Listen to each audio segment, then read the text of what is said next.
Square Enix absolutely nailed it. This upcoming action RPG captures the fun of a Square Enix story alongside the mechanical satisfaction of a 2D Zelda game, all wrapped up into one with beautiful visuals and a catchy soundtrack. It's bright and colorful in both presentation and characters. I have no issues with this game. Hello everybody, it's your boy Jmulls, and here's why you should be on the lookout for the adventures of Elliot, the Millenium Tales. Try touching it. Let's go in-game so I can actually talk about what makes this game so special. Some of you may remember an earlier demo for this game only for the Switch 2. This is a completely different demo. This is the entire prologue, and your save data will carry over to the full release.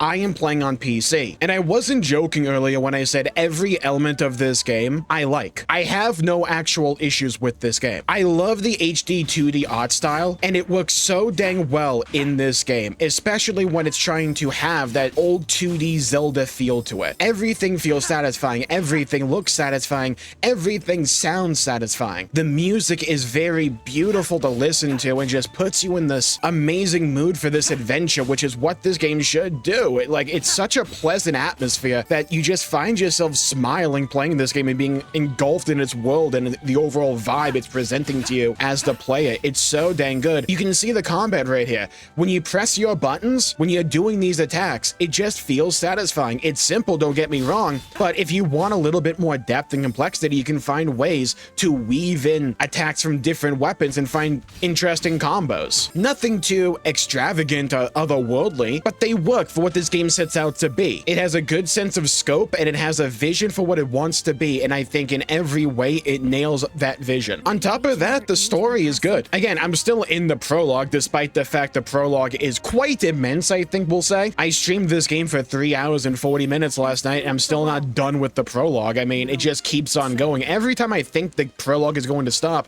the game just keeps going and gets better and better. I had high expectations going into this game after the first demo. My expectations based on this demo alone have all been exceeded. I can't overstate again just how pretty this game is. I think you could make a good argument this is one of the best representations of the HD 2D art style that Square Enix have done. It has a great blend between low texture quality and higher texture quality that it just creates this cohesive feel to the game world. It's fun to explore and it's beautiful just to stare and look at. And when it comes to the actual story, it's simple enough. It doesn't need to be like extremely deep or complex or anything like that. It sets out to have a rather simple tone, simple characters, but it executes on these ideas rather well. I like every character that I interact with, and if I don't like a character, it's because they don't want me to like a specific character because they're the villain. You could argue the VO's maybe a bit hit or miss when it comes to the English version. I think it just kind of sounds like an anime adventure. And you do this.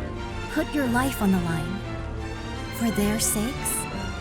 Some think me odd for it. And also my strike zone when it comes to VO is rather wide, but I like every character. They're fun to interact with, the story is interesting to follow, and despite the fact we're only a few hours into this game, there's a good amount of world building as well, especially with how this game's premise is, with the whole idea of us traveling through time. Yeah, it's a Square Enix RPG, you know we're gonna be traveling through time in here, basically busting out Old Reliable, but it's a premise Square Enix have done before, but again, early on, I think they're nailing it rather well. There's a handful of side quests that we do. I've done 4 side quests so far in this demo, and while they're not the most like in-depth things in the entire world and are rather basic fetch or kill quests, they have nice little stories attached to them that just add to the world yet again. But again, if you don't care about that kind of stuff, you could skip them if you want to, though I did get 2 weapons from them. I got the spear and I got the bow, so now I have access to 4 different weapons. Let's go into the more gameplay-oriented side of things. This game in a lot of ways does play like a 2D Zelda game. I think they've said their main source of inspiration are the mana games. I won't comment on that. What I will say though is this game definitely feels like a HD 2D Zelda, but in all the right ways, and I think they execute on these ideas extremely well. And while so far the buttons that I press are rather basic and simple, like a sword slash, I can charge it up as well and shoot out a little beam like that, or I can throw out a boomerang, or I can hold down the boomerang button and then have it charged up and then have a better attack with that. Very basic, but I'm able to like weave these attacks together and capitalize on that. Look, I can throw the boomerang out I can go in with the sword and kill that guy. Let me do it again. There we go. Boom, boom, boom. Again, very simple, but it's fun and it's satisfying and it feels good. Every time I press a button in this game, it just feels satisfying. And I think that is one of the most important elements for a game to nail, especially early on, making it so that anytime you press a button or you interact with this game world, it feels satisfying. It passes that smell test. It really does. And there's another element to this game's gameplay that I really like. You can see in the top left corner there with the drop bonus. Every time you beat an enemy, it adds 1 to the chain. And there's certain thresholds where when you pass them, whenever you kill more enemies, they'll drop more loot for you. So it's like 15, you get the drop bonus 2, 5 is 1. And then when you get the 30 kills, you get what I have right now, drop bonus 3-star. So enemies start to drop a lot of money and resources. But if you get hit, you drop your chain, you have to start all the way back over from 0 again. So it's a good way to keep the tension and the pace up, even against, well, basic enemies, because if you drop your guard for a second, well, you lose your chain. And you can get that chain back, don't get me wrong, but it feels really bad. And you always go, man, I know I shouldn't have dropped it there. There's no reason for that. And it just builds this excellent sense of tension that is really fun and satisfying. And on top of that, there's a good sense of enemy variety even early on in this game. The enemies are all distinct. They have different mechanics. They do different things. They look different. They feel different and they play different. And in a game like this, having good enemy variety that's visually clear and obvious is such an important element. Like, you have guys that charge you, guys that shoot arrows at you, other guys that fire fireballs out in various directions, you got to deal with. These like chicken guys that charge you and also have a lot of HP. If you get enemies to charge into a wall, you can stun them for a little bit, guaranteeing you critical hits. There's a lot of very simple mechanics to think about and keep in the back of your mind as you're playing and interfacing with the game. And one of the ways the game does difficulty is not just throw more and more enemies at you. I mean, it does that in dungeons, don't get me wrong, but it's also like the combination of various enemies they send at you. And I got hit there and I lost my chain. So now I have to start back from 0 and I have a basic heal. I'm playing on very hard mode, so things hit me very hard. But I actually don't mind it because it feels like a good sense of difficulty. And you can see in the bottom left corner there, you have the NPC princess talking to you. For a lot of people, having companions in games like this that constantly yap at you is an annoying element. I personally don't mind because I like the characters and I like the additional dialogue. I don't mind that kind of stuff. There will be people that wish you could just shut her up. And in a lot of other games, that would be where the conversation ends, but not in Adventures of Elliot. Let's go into the options here and let's go to System, let's go to Settings, and let's scroll all the way down here. Right below the difficulty option that you can change is partner chattiness. I have them set to talkative, so they're gonna yap a bunch. You can tell them to shut up, basically. And if you apply this with holding the X button for me, now they're just not gonna really talk at all. So if you're someone that doesn't like Navi from like Ocarina of Time or like companions like that, and you don't want those characters to always be in your ear talking up a storm, you can essentially tell them to shut up. When I was playing this game on stream, the wave of relief that so many people in my chat felt when I told them about that option, it's a very requested feature for some people. And it's cool that it's an actual option in this game. I'm not going to use it, but I like the fact the option is there. And you can see I'm like killing these guys, I'm breaking barrels, and she hasn't even spoken once ever since I set that option to reticent. If you want to up text display speed, you can do that. There's a bunch of little options here in the menu. They don't really advertise, but are here to toggle if you so wish. It's very easy to gloss over stuff like this, but if you don't like, for instance, the camera work accompanying special attacks, you can turn it on or off. If you're trying to do a special attack and you don't want to change direction, set this to fixed. Do you want a destination guide to sometimes appear, always appear, or to hide completely? Set it here. What about control guide? Again, that's here as well. If you want to change the difficulty, you gotta go to a save post. They call it an adventuring guide post. I started the game off at normal, thought it was a bit too easy for me, knocked it up to very hard, having a blast. If I don't like it for whatever reason, I can knock it back down. Do I like the little PNGs that pop up during cutscenes? I can keep them on. If I don't, turn them off. Speaking of customization, I think one of the elements that makes this game's gameplay so dang fun and satisfying is just how rewarding it feels. The bosses can feel challenging and they bring interesting and fun mechanics to the table, but on top of that,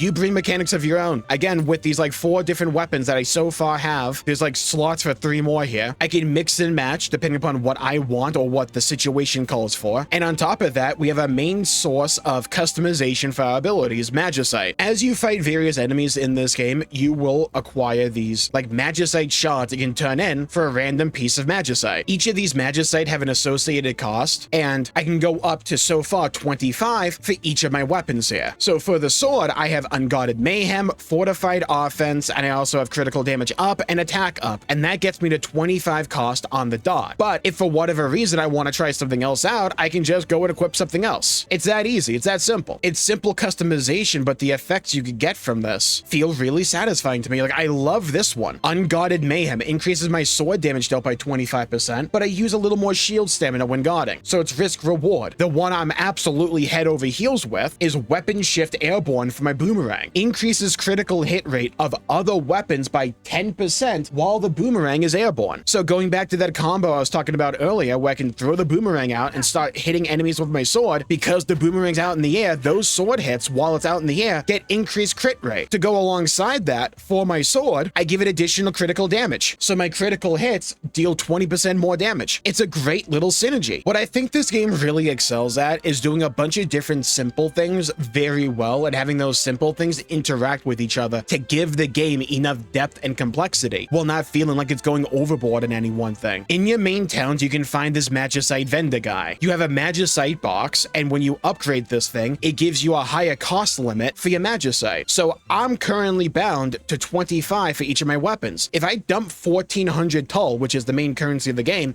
I can upgrade it to rank 4, and that goes up to 30. So I can have even more Magicite equipped. And it's not just like I have to spend that 25 for all my different weapons collectively. No, it's individual weapons. So it's 25 for my sword, 25 for my spear, for my bow, and 25 for my boomerang. When I upgrade this to 30, all those 25s will go to 30. It doesn't feel limiting. It gives me plenty of options while not feeling too restrictive. I think they hit just the right balance when it comes to this. And it's actually one of the reasons I really like playing on very hard mode. It won't be for everyone, but I feel like the enemies having more HP and me doing less damage on very hard mode, or however they balance it, makes those points of player choice feel more rewarding because I have more of a buffer to be able to see the effects of them. And another thing that I really like in the game is, like, if you want to go back and rewatch a cutscene, the game lets you. I like all the characters. I love Elliot as an MC. I really like Princess Hyria. You can see her in the bottom left corner because we're basically on a Discord call with her right now. The premise for this game, again, it's simple, but it's effective. And I think in a lot of ways that can accurately describe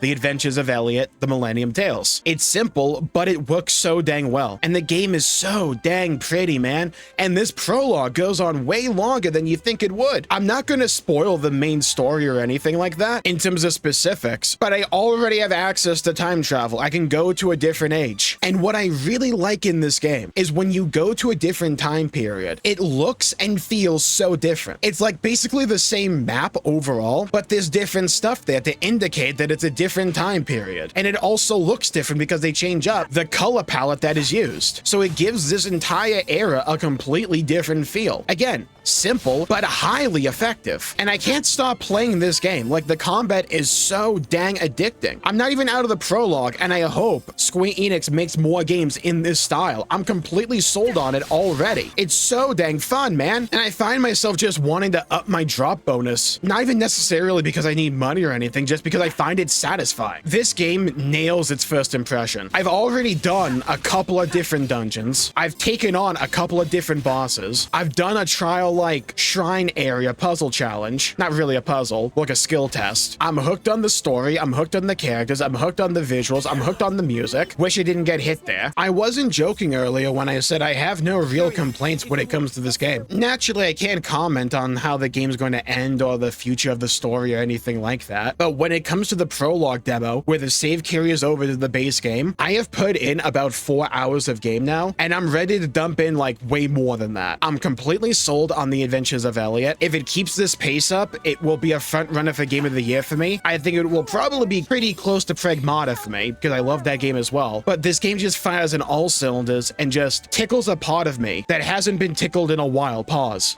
Try touching it.